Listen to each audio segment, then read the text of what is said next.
नमस्कार दोस्तों, आपका हमारी YouTube चैनल भक्ति ज्ञान त्योहार में स्वागत है। आज मैं आपको बैसाख मास में बड़ पीपल और आंकड़े के पेड़ को सींचने की कहानी सुनाने जा रही हूँ।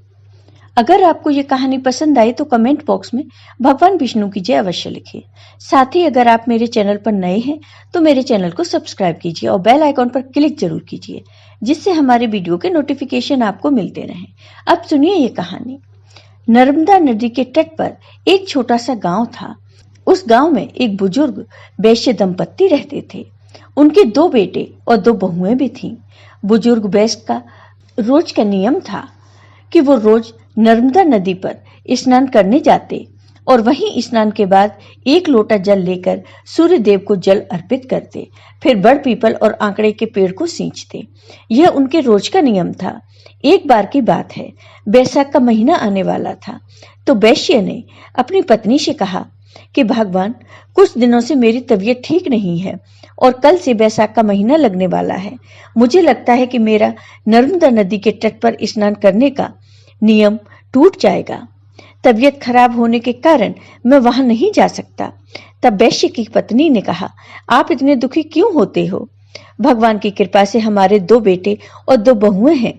आप अपने दोनों बेटे बहुओं से कह दो, उनमें से कोई न कोई नर्मदा नदी के तट से जल लाकर आपको दे देगा। तब वैश्य ने कहा, भगवान, इस बार मेरा बहुत मन है कि हम जोड़े से बैसाख स्नान करें। तब वैश्य की पत्नी ने कहा, आपने तो मेरे मन की बात कह दी। मैं भी यही सोच रही थी। अब आप चिंता मत कीजिए, हम दोनों जरूर जोड़े से बैसाख स्नान करेंगे। तब वैश्य दंपत्ति ने अपने दोनों बेटों और बहुओं को बुलाया और अपने मन की बात अपने बेटों और बहुओं से कही। तब वैश्य का बड़ा बेटा बोला, पिताजी, आप तो जानते ही हैं, मैं दूसरे शहर में नौकरी करने जाता हूँ और सुबह 5 बजे ही घर से निकल जाता हूँ, तो मैं तो आपका यह काम नहीं कर पाऊंगा। फिर बड़ी बहू बोली, पिताजी, मुझे भी सुबह जल्दी उठकर इनके लिए खाना बनाना पड़ता है, इसलिए मैं भी आपके लिए नर्मदा नदी से जल नहीं ला सकती, क्योंकि 1-2 दिन की बात होती तो कुछ कर भी लेती, लेकिन पूरे महीने का नियम है, ये नियम नहीं निभा पाऊंगी। तब वैश्य के छोटा बेटा और बहू ने कहा, माँ, पिताजी, आप चिंता मत कीजिए, हम दोनों नर्मदा नदी से आपके लिए रोज जल ले आया करेंगे। आप दोनों जरूर बैसाख स्नान करना। यह कहकर वह अपने कमरे में चले गए।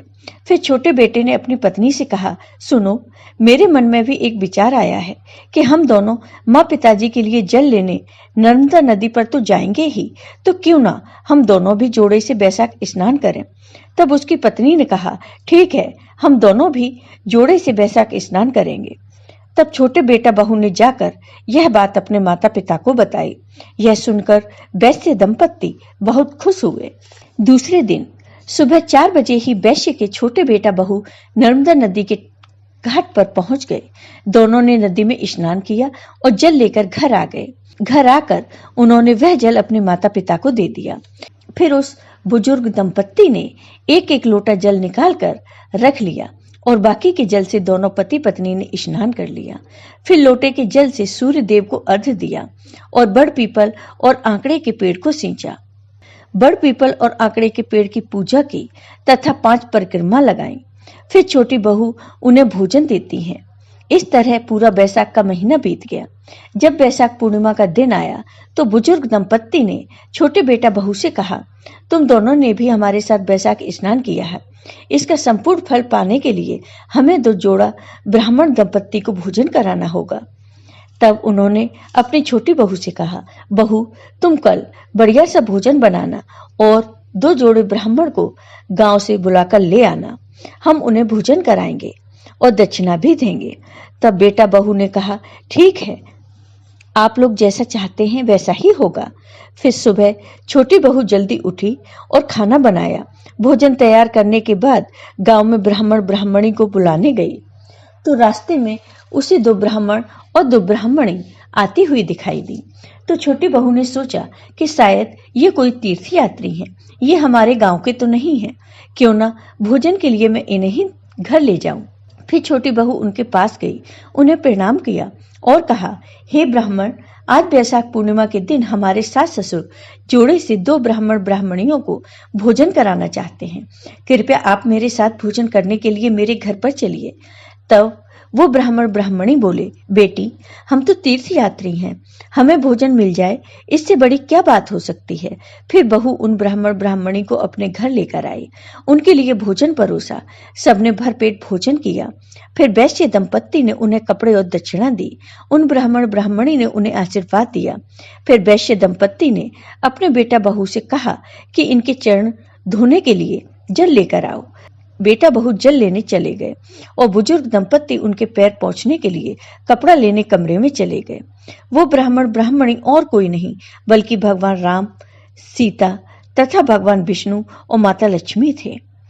वो ब्राह्मण ब्राह्मणी का भेष रखकर वैश्य दंपत्ति और उनके बेटा बहू को बैसाखी स्नान, बड़ पीपल और आंकड़े के पेड़ को सींचने का पुण्य फल देने आए थे। वो वहां से अंतर ध्यान हो गए। जैसे ही वैश्य दंपत्ति और उनके बेटा बहू वहां आए तो वहां कोई नहीं था, लेकिन उन्होंने देखा कि उनका घर अन्न धन से भरा है। उन्हें बहुत आश्चर्य हुआ।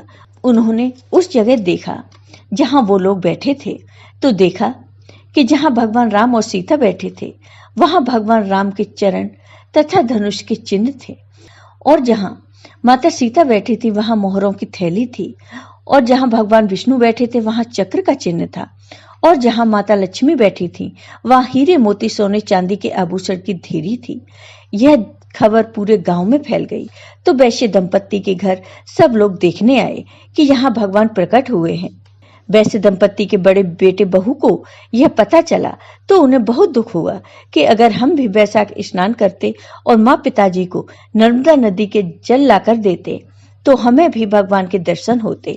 फिर वैश्य दंपत्ति ने गांव वालों से कहा कि बैसाख मास में स्नान करने, बड़ पीपल तथा आंकड़े के पेड़ को सींचने से घर की दरिद्रता दूर होती है तथा घर में सुख समृद्धि का वास होता है। तो हे पीपल देवता, हे बैसाख देवता, जैसा सुख आपने वैश्य दंपत्ति को दिया वैसा ही सबको देना। जय हो भगवान विष्णु की। आपको ये वीडियो पसंद आया हो तो कमेंट बॉक्स में कमेंट करके जरूर बताइए। साथ ही मेरे वीडियो को ज्यादा से ज्यादा शेयर करिए। धन्यवाद दोस्तों।